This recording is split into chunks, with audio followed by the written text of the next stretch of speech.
अजितदादा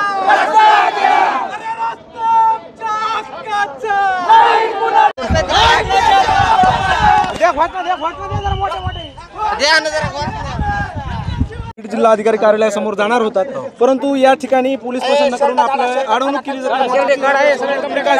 आम्ही रीतसर तुम्ही पाहत आहात, आम्ही रीतसर लोकशाही मार्गाने आंदोलन करत आहोत, परंतु प्रशासनाने आमच्यावर दबाव आणला आहे। हे जर असं चाललं, आमचे लोक 25 वर्षापासून या रस्त्याकरता आंदोलन करतात।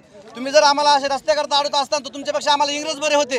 तुम्ही जर आमच्या लोकांनी आंदोलन, आमचं लोकशाही मार्गाने आंदोलन नाही, आम्ही तुमच्याकडून रितसर परवानगी घेतलेली आहे, तरी पण आम्हाला पोलीस प्रशासन अडवतं येतं। आमच्या नुसत्या बैलगाड्या जाऊन देत नाहीत। आम्ही जर बैलगाडी, आमचा रस्ता तुम्ही येऊन बघा, इथं पोलीस प्रशासनाने आमच्या रस्त्याला येऊन बघा, आमच्याकडे कुठलंच वाहन येत नाही। आम्ही त्या अनुषंगाने आम्ही बैलगाडीने आलो होतो, आणि तरी पण पोलीस प्रशासन आमच्या दडपशाहीचा हे करीत असेल तर आम्ही जगायचं कसं?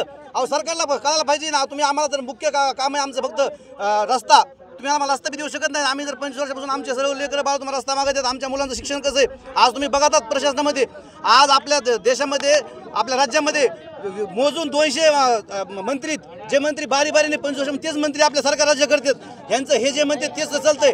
एखाद्या मंत्री आमच्या रस्त्याला येऊन बघितलं का? आमच्या गावातले 20,000 लोक इकडे वागत आहेत। हे 20,000 लोकांचे काय हाल आहे कोणी बघितलं का? आमच्या 5 गावांमध्ये जवळपास 200 सैनिक आमच्या देशावर काम करतात। मग फक्त तुम्ही इलेक्शनच्या टायमाला म्हणायचं का जय किसान आणि जय जवान? आमच्या गावातले 20,000 लोक काय लोक नाहीत का? आमच्या गावातले बघा तुम्ही 200 सैन्य आहे का देशाकरता लढत? आमच्या गावातले त्यांची इथं आई वडील त्यांचं दुखणं आलं कोण बघणार आहे? अहो, एखादा नुसतं पालकमंत्री आला तुम्ही एका घंट्यामध्ये रस्ता करतात। जर इथं पंतप्रधान आणि मुख्यमंत्री जर आले तर तुम्ही कोट्यावधी रुपयाचा सुरुवात करतात। मग आम्ही माणसं नाहीत का? आम्हाला फक्त अहो तुम्ही एक बघा, एखाद्या मंत्री आहे का? मंत्र्याचं कॅबिन नीट करण्याकरता दरवर्षी मंत्री 10 कोटी रुपयाचे मंत्री टेंडर काढतात त्यांचे नुसते क्वार्टर नीट करण्याकरता, आणि आमच्या रस्त्याचं मागणीच किती 2 ते 3 कोटी रुपयाची मागणी। परंतु प्रशासन जर पोलिसांनी आपल्याला असं दडपशाहीचं राजकारण, दडपशाही जर केली तर आम्हाला तुमच्यापेक्षा इंग्रज सगळेत। आम्ही काय भारतामध्ये नागरिक नाहीत का? 20,000 लोक आहेत, आम्ही काय किड्या मुंग आहेत का? अशा शासनाचा आम्ही धिक्कार करतो। शासनाला आमच्या नाळवंडी, झैपल, चिंचोली, जुजगाव, लक्ष्मी तांडा जवळपास पलीकडचे 20 गावाचे लोक आहेत, तरी बी प्रशासनाला आम्ही वारंवार आंदोलन करतो, याचा कुणीच दखल घेत नाहीत। आम्ही काय भारतामध्ये नागरिक नाहीत का? आणि तुमच्यापेक्षा इंग्रज बरे होते ना? इथं आम्ही बैलगाडी घेऊन चाललो आणि तुम्ही आम्हाला इथं पोलिसाला अडवतात। महिलांचा पण समावेश असणार आहे ह्याच्यामध्ये? महिला पण आहेत ना, तुम्ही बघा मागं महिला पुरुष सर्वच आहेत। आणि तुम्ही जर असं अडवत असताना, आमच्यावर दांडोशाही करीत असताना, आमच्यावर जर केसेस करीत असताना तर हे बरोबर नाही। सरकारने एक तर आम्हाला शब्द द्यावात, आम्ही रितसर मार्गाने आम्ही परमिशन घेतलेलं आहे, तरी पण तुम्ही असं आमच्यावर अन्याय करतात, हे बरोबर नाही। प्रशासनाने लक्ष द्यायला पाहिजे। आम्ही काय साधारण लोक नाहीत, आम्ही पण रोज मीडिया बघतो, आम्ही सोशल मीडिया बघतो, एक मंत्री हजारो कोटी रुपयाचा भ्रष्टाचार करतो, त्यावेळेस प्रश्न जमतंय, आणि आमचं फक्त रस्त्यावर तुम्ही काम करीत नाहीत।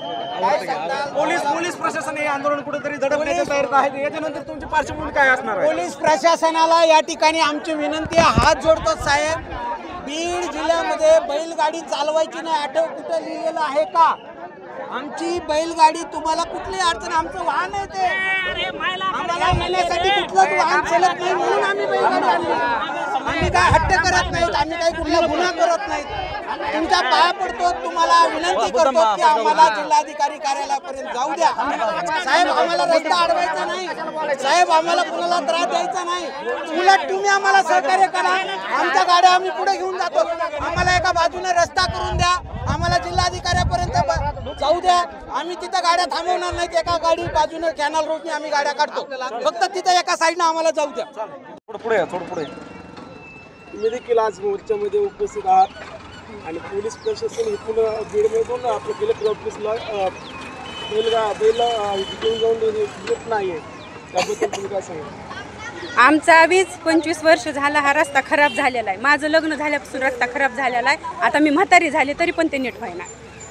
मग आणखीन आम्ही प्रशासनाला काय म्हणायचं? आमच्या बऱ्याच अडचणी येतात रस्त्यामुळे, आम्हाला काही धंदे करता येत नाहीत, आमच्या मुलांचे शिक्षणाची ह्याची सोय लागत नाही। महिनाभर आमच्या शाळा बुडल्या, 2 पुलं वाहून गेले होते तर, आणि महिनाभर शाळा बुडल्यात, मुलांचं सगळं मागचं पुढचं सपाट होऊन जात आहे, शिक्षणाचा सगळा त्यांचा पचका होऊन जातो शिक्षणाचा। आणि आरोग्याबद्दल बोलायचं झालं तर एखाद्याला जर दुखणं आलं ना, सकाळपर्यंत त्याला रात्रभर तसंच पडावं लागतं, का की रस्ता धड नाही। आणि जर रिक्षाने कशाने न्यायचं झालं प्रायव्हेट तर 1000-2000 रुपये आम्हाला खर्च देऊन आधी दवाखान्याला देण्याआधी अगोदर आम्हाला ह्याला द्यावं लागतं, वाहनाला द्यावं लागतं। रस्ता खराब असल्यामुळे वाहनाची सोय नाही, रस्ता खराब असल्यामुळे आम्हाला एस टी येत नाही, त्यामुळे आम्हाला पासची ह्याची लेकरांना शाळेची सोय लागत नाही. त्यांनी आमच्या रस्त्याचा हा प्रश्न फार मोठा आहे, त्यांनी लवकरात लवकर मार्गी लावावा, नाहीतर आम्ही ह्या वेळेस मतदान करणार नाहीत. आणि आरोग्याच्या बाबतीत झालं तर प्राथमिक आरोग्य केंद्र आहे आमचं नाळवंडीला, आणि तिथं मोफत सगळे उपचार होते, तर पण रस्त्याला जायला यायला सोय नाही म्हणून आम्हाला ती सेवा पण घेता येत नाही. आरोग्याची सेवा घेता येत नाही, शिक्षणाच्या सेवा घेता येत नाहीत. दुसऱ्या गावामध्ये एस टीला ह्याला सगळे फुकट आहेत महिलांना एस टी, आणि आमच्या गावाला एस टीच नाही. मग आमच्यावर तो एक अन्याय आहे, दुसऱ्यांना फुकट एस टी आहे आणि आम्हाला एस टीच नाही, हा मोठा अन्याय आमच्यावर. काही दिवसात होत असलेल्या निवडणुकाच्या वेळी तुम्ही मतदान करणार आहे का? हा जर रस्ता आम्ही अजिबात मतदान करणार नाही. आम्ही सगळ्यांनी ठरवलंय तसं की मतदान करणार नाहीत म्हणून. आमची सगळ्यांची एकी झालेली, एकजूट झालेली, आम्ही मतदानाच्या पेटा रिकामी वापस लावणार. आम्हाला यायला जायला खूप अडचण आहे, आणि आमचे 16 गाव आहेत, आमचे 16 गाव आहेत, भरपूर मतदान आहे. विचार करा म्हणावं त्यांना जरा. आम्ही सांगणार आहोत की आमचा रस्ता बरोबर नाही. आमची एखाद्या वेळेस डिलिव्हरीचं पेशंटर आम्ही कशात आणायचं? आम्हाला सोय नाही, काय नाही. त्या आजी दादाला म्हणावा हे रिक्षा घेऊन या तिथं, रिक्षा मग कसं होतंय बघू. हा, रिक्षात बसून या, आम्हाला सोय नाही काय नाही म्हणून आम्ही गाडी बैलात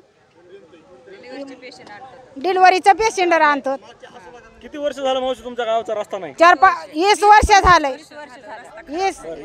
20 वर्षाच्या काळामध्ये निवडणुकीच्या टायमाला जे नेते तुमच्या गावामध्ये आले, त्यांनी तुम्हाला प्रत्येक वेळेस असं सांगितलं असेल की आम्ही रस्ता करून देऊ. हा, करून देऊ म्हणतात, करून देऊ म्हणतात, करीतच नाहीत. मतदान आम्ही करणारच नाहीत ह्या बारीस. मग यावेळेस तुम्ही मतदान करणार आहात? नाहीत करणार, नाहीत करणार. रस्ता झाला तर मतदान करणारच नाहीत, आम्ही पेट्या वापस लावू.